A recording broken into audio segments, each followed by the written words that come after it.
How are you today? This is Birch, and I'm really excited to share with you some updates that we've made to our table extraction and our dehydrator systems.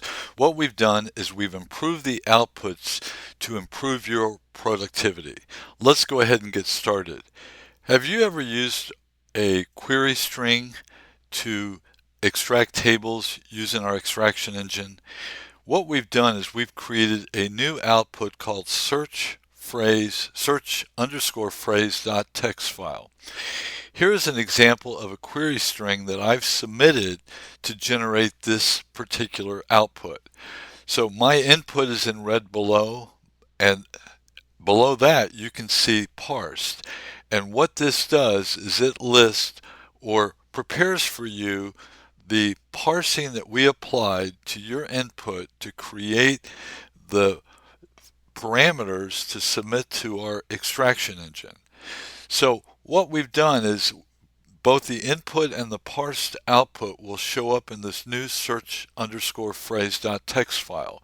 If you have questions about why you're getting or not getting certain tables, we believe that providing you this output will help you understand what's going on underneath the hood with respect to your table snipping. If you ever have questions about your results, and if you have ideas about the tables that you're trying to extract and you're not getting them, please send us this search_phrase.txt file. We'll take a look and help you better understand how to more efficiently snip the tables that you're looking for. The next thing that we've done is that we've embedded some new metadata into the table files. What we're doing is we're having the application scour the document for all of the metadata that we place inside the document, and we're moving or copying that metadata into each extracted table. This metadata is also available in the summary file that you generated when you ran your original search, but we wanted to provide it within the tables so you can audit this later. The next thing that we've done is we've restructured the log file. We've completely renamed it. We've renamed it to snip summary _date_time, where this is a date value and this is a time value. We've added a count column, and we've retained all the metadata from the original search that was generated to use to extract tables.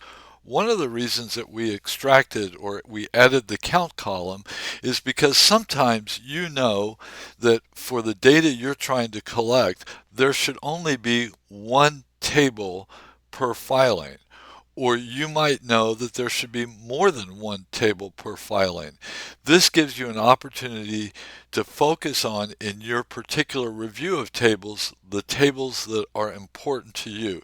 If this count scheme looks off to you, then you know you can use the Smart Browser and focus on these particular CIKs to establish whether or not the data that you've extracted represents the data that you want to collect.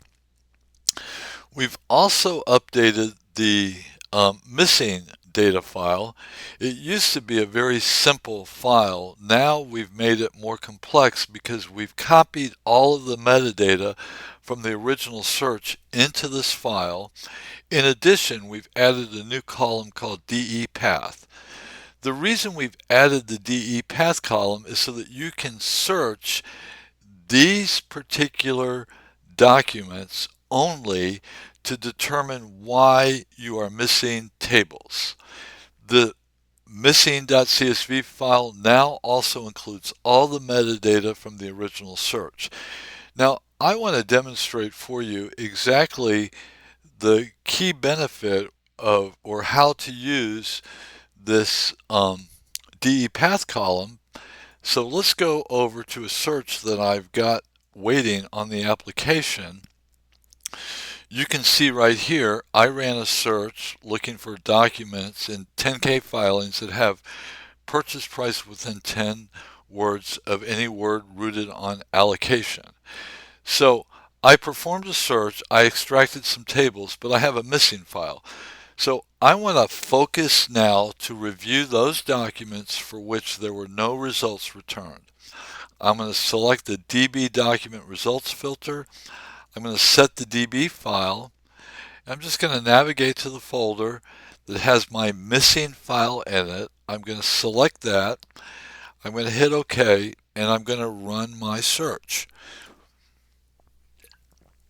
This is the same search I ran previously, but now the results that will be returned will be limited to those documents for which no tables were found in my original attempt at table extraction.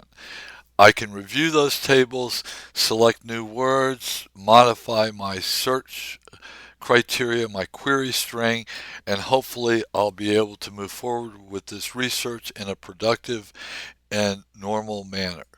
So we've got another output that I want to demonstrate or describe for you, and it comes from or relates to our dehydration process.